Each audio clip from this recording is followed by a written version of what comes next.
Bismillahirrahmanirrahim. Ramadan adalah bulan pendidikan, kasih sayang, rahmat Allah Subhanahu wa taala.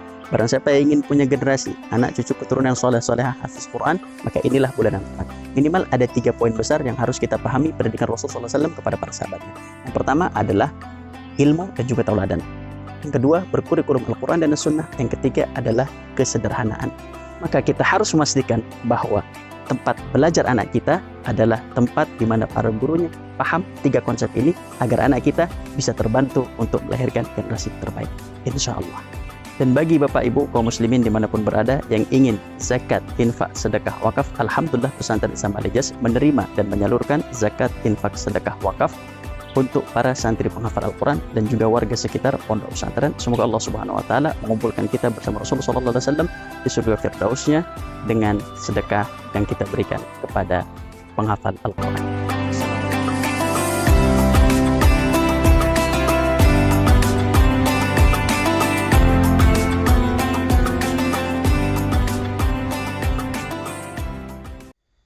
Bismillahirrahmanirrahim. Alhamdulillah, wassalatu wassalamu ala Rasulillah, amma ba'du.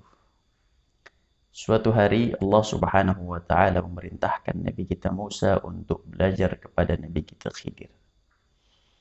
Kemudian akhirnya mereka berjalan ke sebuah perdesaan yang mana desa ini tidak menerima mereka berdua dengan baik. Namun Nabi Khidir yang ketika itu menjadi seorang guru tetap berjalan di perdesaan ini dan melihat sebuah rumah yang sudah mau roboh. Akhirnya Nabi Khidir pun menguatkan pondasi bangunan rumah yang sudah mau roboh tersebut. Maka Nabi Musa pun terheran dan mengatakan, wahai Nabi Khidir, bagaimana bisa engkau mengokohkan sebuah rumah di mana penduduknya tidak menerima kita dengan baik? Maka kata Nabi Khidir alaihissalam, yang menjawab bahwa saya ini melaksanakan perintah Allah dan bukan melaksanakan kemauan pribadi. Subhanallah, ternyata siapakah rumah yang pada akhirnya Allah kirimkan 2 nabi untuk dikuatkan pondasinya? Ternyata rumah itu adalah rumah anak yatim. Dan yang membuat kita terheran-heran, mengapa rumah anak yatim ini Allah khususkan dikuatkan pondasinya oleh 2 orang nabi sekaligus? Mengapa tidak rumah yang lain? Apakah karena yatim saja?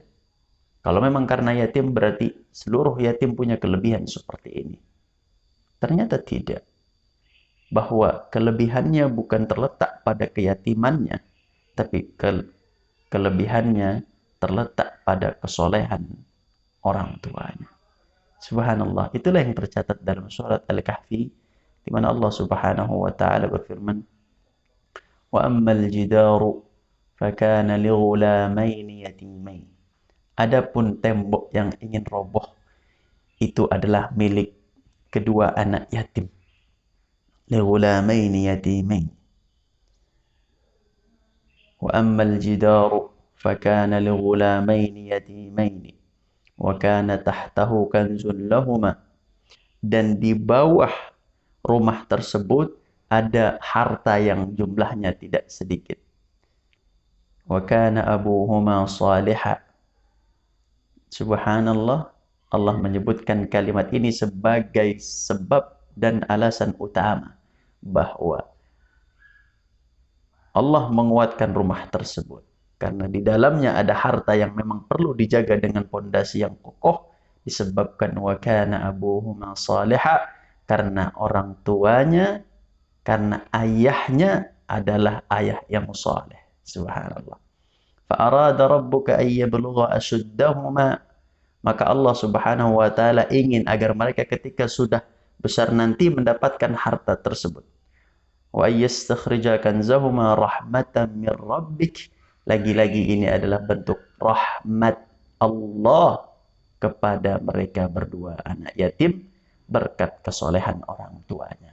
Artinya Bapak dan Ibuku, bahwa kesolehan orang tua itu sangat berdampak besar bagi anak-anak kita. Anak-anak kita yang saat ini baik, yang saat ini Allah lindungi, Allah jaga, sebagaimana anak yatim dilindungi dengan pondasi yang kuat. Dikirimkan dua nabi untuk menjaganya.